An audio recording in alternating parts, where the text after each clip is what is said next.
Rob Nelson, talk show host. Because you got the 70s thing going there. I got someone's underwear.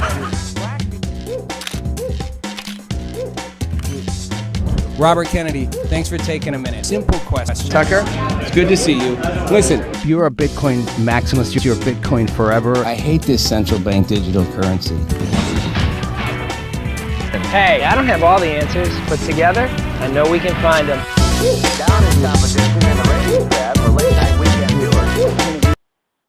Hey everybody, Merry Christmas Eve. Yeah, I'm doing a Christmas Eve show. I know. Be all 10 of you watching. No, but I figured it's worth it. You know, wrap up the end of the we're heading to the end of the year, wrap it up. You know, there's something about Christmas Eve. Christmas Eve is special. Christmas is a special holiday. Hanukkah's just ended. What's troubling how much violence we're seeing over all the holidays, right? I mean, the first night of Hanukkah, you know, Festival of Lights, you have this, you know, Bondi Beach shooting. That's the anti-Semitism, the anti-Christian stuff going. It's not as much in the U.S., but around the world, there's so much anti-Christian hatred and persecution going on. And even in our country, like it's Christians get dumped on, you know, especially a lot of the woke like to kind of make fun of them. People on the left like to mock Christians. Not that there aren't plenty of people who are Democrats and Christians, but there's a sort of tendency to make fun of them. Kind of the Hillary Clinton mindset of sort of mocking people, even though she was technically a Christian, but kind of mocking the middle of America. And, you know, again, there's Catholics, there's evangelicals, there's, you know, more traditional Protestants.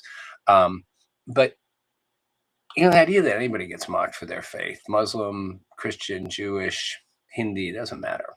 I mean, everybody's got a right to their own faith and to pursue it however they most want, which brings me to something that happened last week, and I didn't get a chance to get to it before now, but it's still worth it. Vivek Ramaswamy, the former presidential candidate and currently a gubernatorial candidate in Ohio, who spoke at AmFest, USA Turning Point USA's America Fest last Friday. So, you know, 5 days ago. It was interesting what he said. He encouraged conservatives to embrace ideals and not, quote, lineage. And I want to get into that because there's a whole trend happening in the conservative parts of the conservative movement that is very lineage based, very blood and soil based. So, you know, let me just sort of run through what Ramaswamy said. He sort of talked about the woke left and the race and identity vision, the race identity politics. And you can see how much that race and identity literally defines so much of everything in the mainstream politics of the left. To the point of a Kamala Harris literally arguing that her race, her gender identity, literally cost her an election. And she refused to take a vice presidential candidate, Governor Shapiro from Pennsylvania, because she was afraid his race and identity, white man, Jewish, would work against the ticket.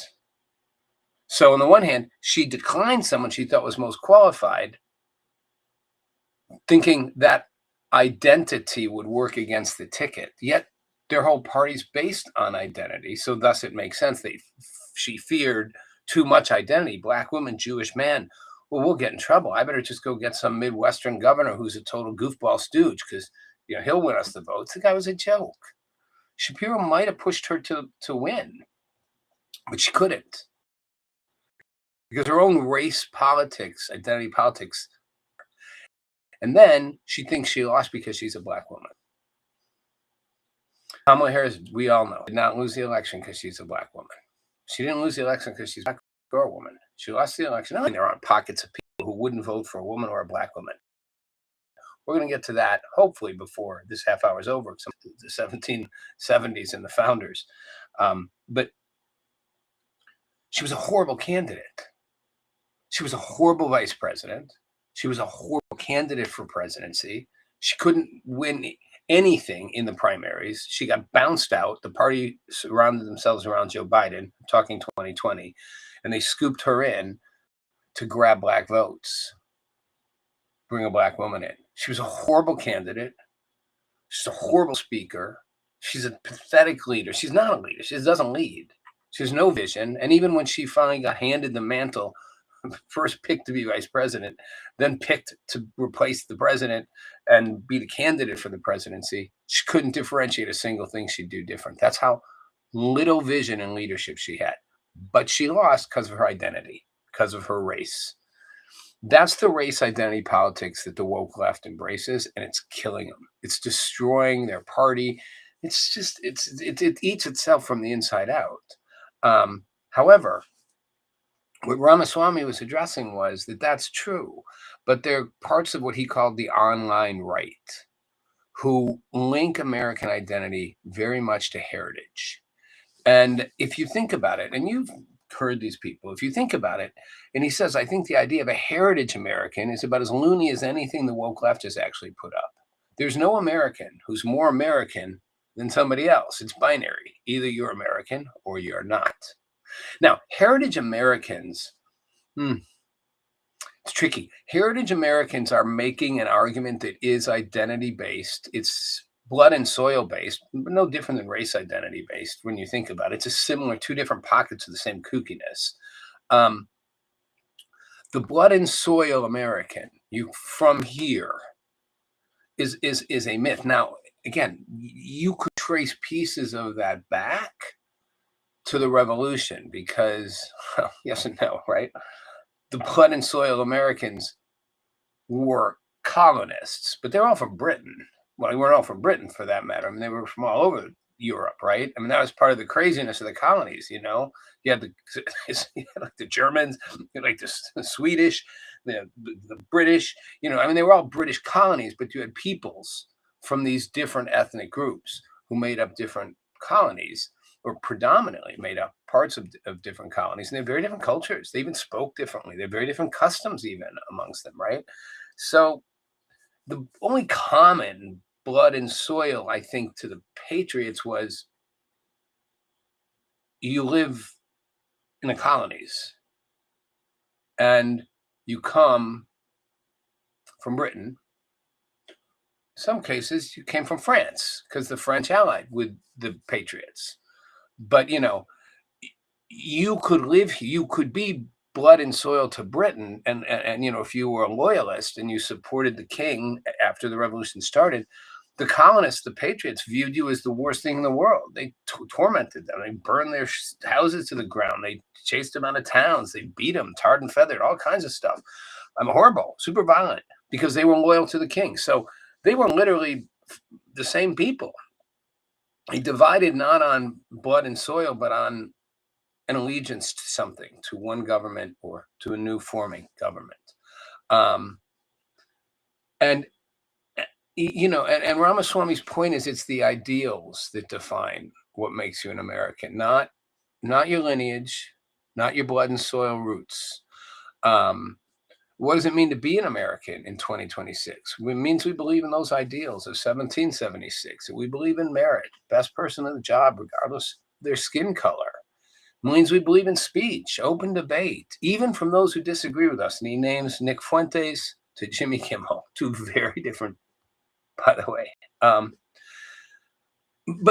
But he says, you know, the far left and far right can be very similar here, and that there's no room in the conservative movement for racial quotas, but also for those who rationalize hatred toward any group of people, specifically, you know, say a white nationalist like Nick Fuentes, for their inflammatory remarks. And you know, he says victimhood from either side, right or left, will be kind of the ruin of America.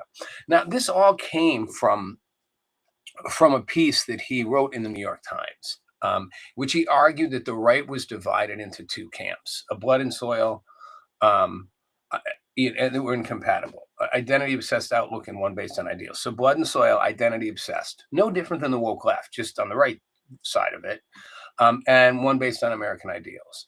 Now, there's a sub point under this for me, because I've argued the populist right and the populist left in America have a lot more in common than different. And even to some extent, I would argue that Mandami, governor, the mayor-elect Mandami, is a populist, and Donald Trump is a populist. They're very different. One's a right populist, one's a left populist. But I think their shared thing is that they're both populists. And I've said right populism, left populism will have a lot in common.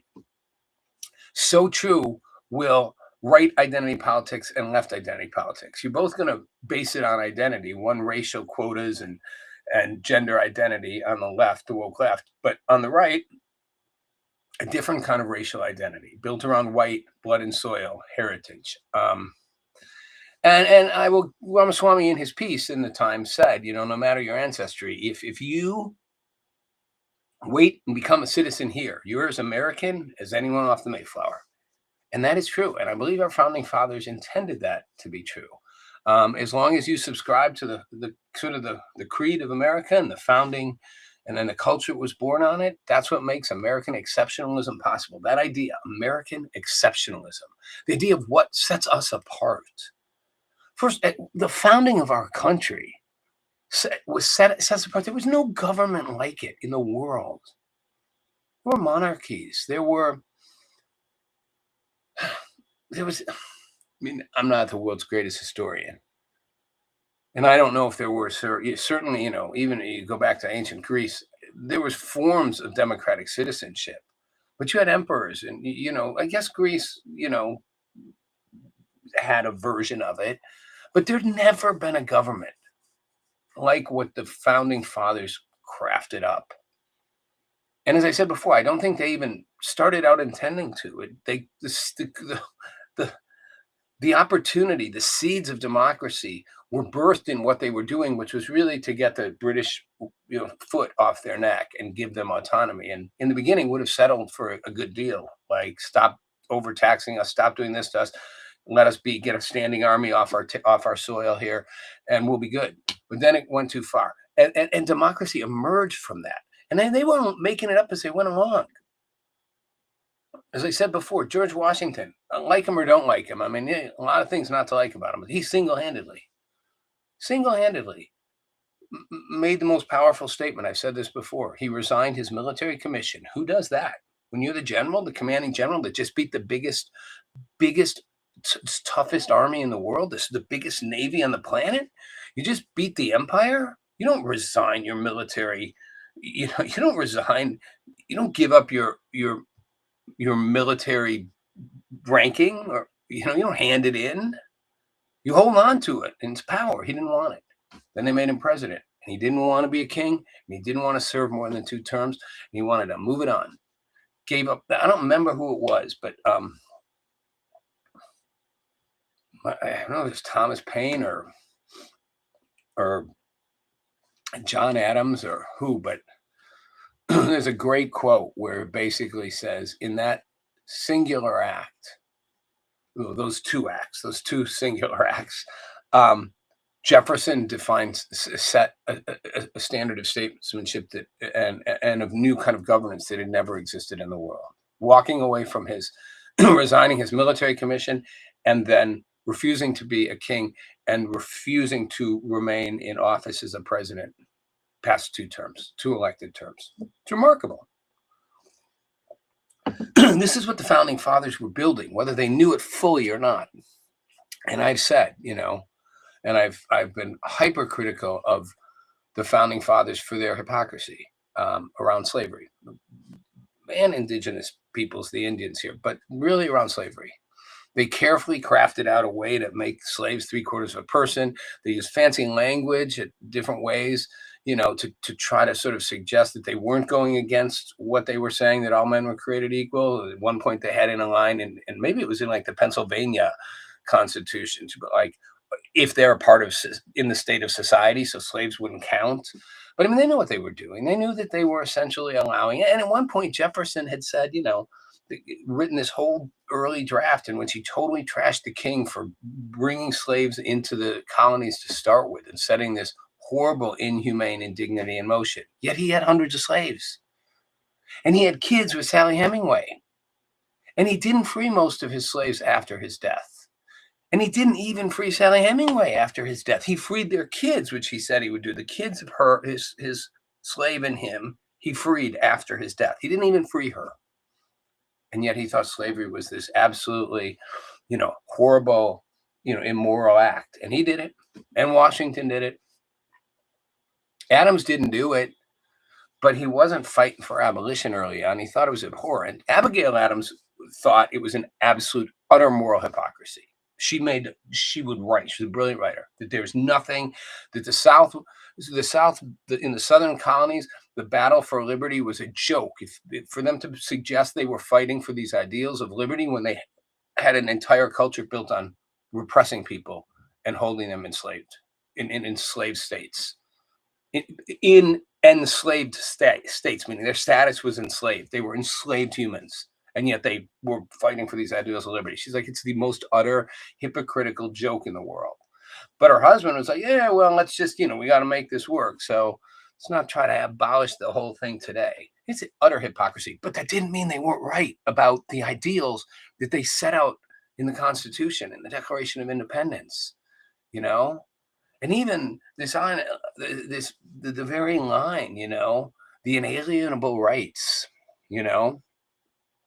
I should look it up. I mean, it's just such a remarkable sense of what they saw. And originally they talked about it as divine rights, and they were trying to separate trying to separate the divine part from the logical part. Inalienable rights that were there and sure. Right then, they had a smaller group of people they allowed them to cover, but we've expanded that and expanded that and expanded that. And you can't expand it if you go identity politics either way. If you go identity politics to the left, you're not expanding it. But you go identity politics to the right, that blood and soil stuff, it's the same racist math. Same racist math. It's racism on the right, racism on the left. And you see this going from Israel protectionism, the Charlie Kirk stuff, the Kansas Owens, Ben Shapiro being a critic of Tucker Carlson and Nick Fuentes, the whole conspiratorial thing that's underlying everything right now. We're in wacky times. Wacky times. So what do Americans want on this Christmas Eve? Well, I checked out some polling. Most Americans, now granted, you can look up whichever poll you want. This happens to be CNN's poll of polls. But, and I don't put endless belief in polls, but good polling does give you indicators. And I think most polls are showing a similar thing. Most Americans' primary concern is cost of living, economic cost of living concerns. That's their number one, Democrats and Republicans. And then in between, there's, people who want Trump to resign and people who want the Democrats to stand up to Trump more and all that stuff. But essentially,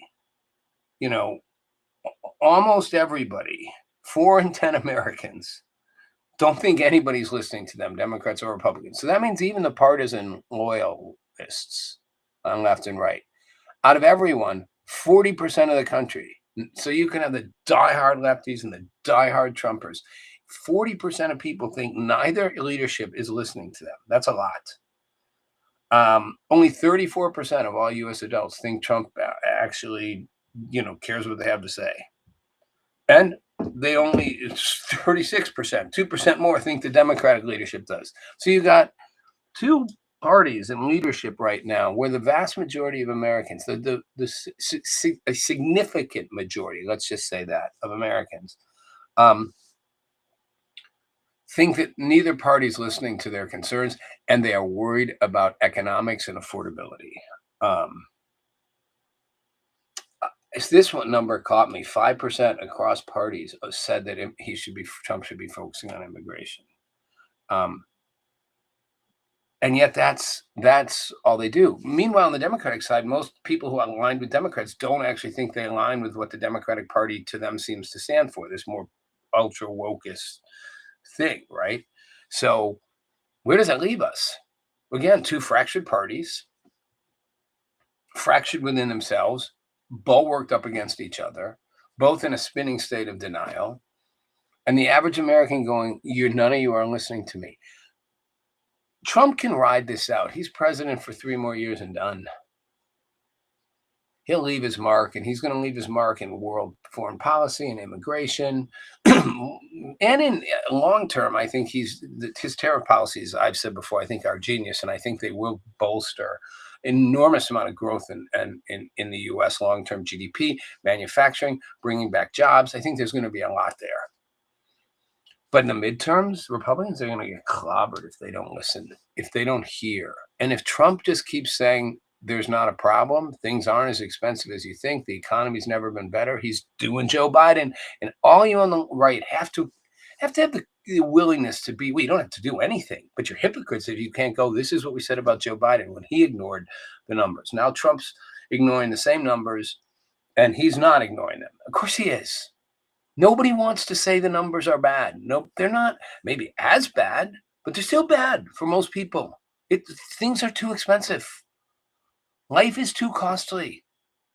Health insurance premiums are about to go. I'm not a fan of the Obamacare subsidies, but they're about to go out of control.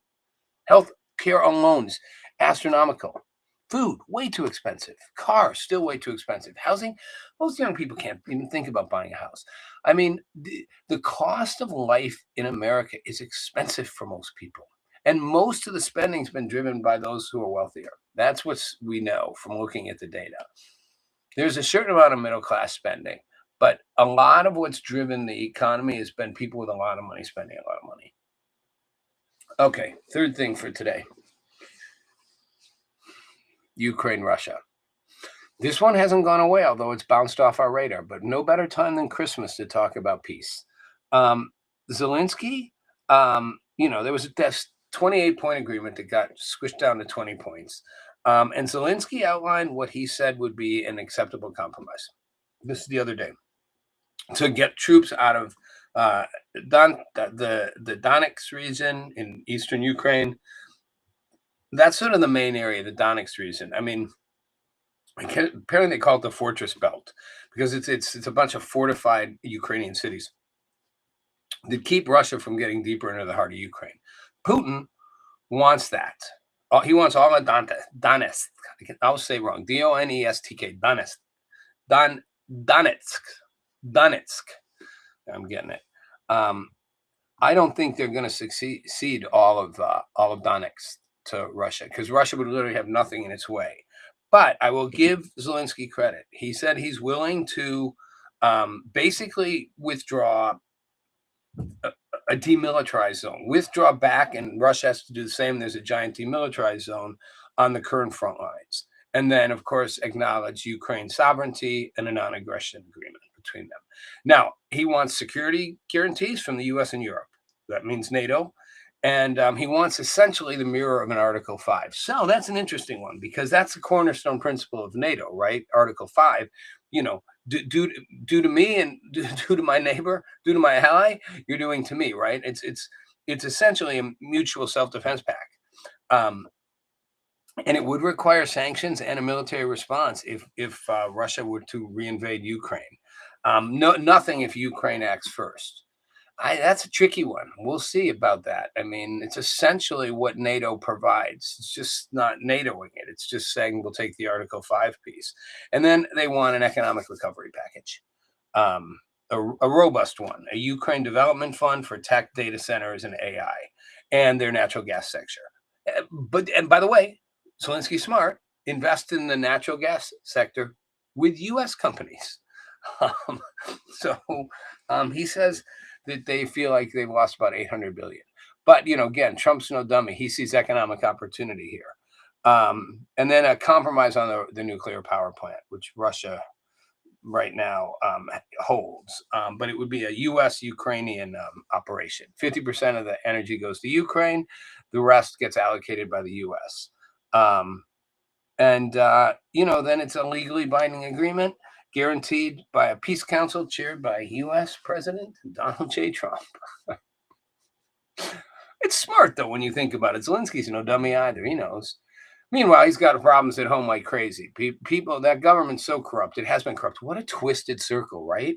When Trump went after him, remember, when they impeached him because he threatened to withhold aid if they didn't give up the dirt on Biden and the attempt to that they were clearly covering up, protecting the Biden interests. And then they impeached him, right? Comes full circle now, right? Biden's long gone. Clearly there was shenanigans going on. Zelensky's in a war with Russia. Trump's the one that can save the day. He holds the money. He's also bringing in the U.S. investment, but he's also the master of the peace process for everybody. Can't make it up. You can't make it up. Remember that if you forgot. That impeachment was because Zelensky said, we're going to withhold some aid if you don't get to the bottom of what's going on here with Burisma and Big Joe and the Biden family, because I think it's dirty politics, and I want the dirt. Got an impeachment on that one, but there he is. Trump just survives it all. The lesson about Trump is he just well, if you hate him, you think he's a cockroach that won't go away, or you could see he's a representation of somebody who never ever quits. He's like Tom Brady, just never stops fighting, never stops going, never gives up on what he wants to do, never lets the attacks be stronger than his will and determination to do it. And I will say this. In this way, Donald Trump is a remarkable patriot in a certain way. That's what the founding fathers did. That's what George Washington did with the militias, with the patriots, with the rebel army against the British. He never quit. He just never quit. He never let them wear him down too far. He's just like, just stay alive. Just stay alive a little longer. Get a little more money. Keep the troops together a little longer. He pleaded. He begged. Just don't bail out yet. We just have to. We outlast them. We will win. We don't have to literally beat Britain. We just got to wear Britain out to where Britain loses to us. And that's what happened. And then we win. Yeah, the idea was we don't have to have a total victory, but it's a total loss for Britain if they don't have a total victory. And it was. It's a massive loss for Britain on a political level, on an economic level, just on an emotional level. Like the U.S. just had to survive it. The colonies just had to survive, and they did. They outlasted it. They wouldn't quit. Washington figured out how to just keep things going, keep people in the game. Trump does that, and it's kind of a remarkable thing. He just stays in the game. Just keeps going. That's an adversary you want to be a little scared of. But I bring it all back through Zelensky to peace, which I think is what Trump wants to be remembered for most. Peace, proving he did what he said about immigration. You know my views on that. It's Christmas Eve. I think we've gone way too far. I don't think we need to be as extreme about it as we're being. But we do need to be as extreme having the border. And we do need to absolutely start moving people out, and especially people here more recently. But I said before, for those who've been here a long time, productive citizens, let's just give them a path. And I think we will. I mean, I think we will find that balance, that common ground, I think will happen in the next couple of years. I could be wrong.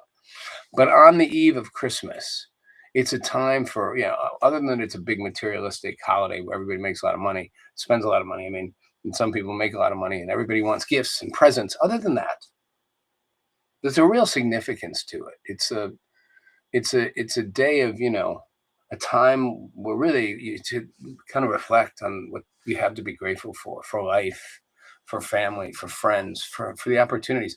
And as an American, what extraordinary opportunities we have. I mean, absolutely extraordinary. The gifts that we've been given in this country. I was going to read, but something before I go, but I'm not because I can't find it. So I won't. But I will just say, we hold these truths to be self-evident, that all men were created equal. And it's taken us a long time to get there, to see that equality, and we're still working at it. But race identity on either side, left or right, which includes the soil, blood and soil heritage argument, the white nationalist stuff. No, that's not what they meant by all men are created equal. I know they certainly ignored the slave question, but it took us a long time. And as a nation, we faced it. It will always be a stain and a blemish, and we will always have to do some accounting for that. But we've come a long way, baby, as they like to say. And Kamala Harris, you didn't lose because you're a black woman. You lost because you were a terrible candidate. And we will see a black woman president, or a black man president, or a woman president of some kind. But it's not because one day people will be ready for it. It's because the right candidate will emerge with the right sense of ideals and vision for the future of this country. And again, it's not going to my mind, be someone in a bifurcated extreme left or right. You know, it's going to be somebody who represents the best and the most and the all of what America is and can be. Merry Christmas, everybody. I'll talk to you soon.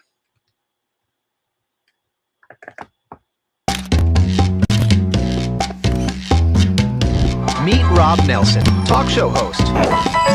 Because you got the 70s thing going there. I got someone's underwear. Robert Kennedy, thanks for taking a minute. Simple question. Tucker? It's good to see you. Listen, If you're a Bitcoin maximalist, you're Bitcoin forever. I hate this central bank digital currency. Hey, I don't have all the answers, but together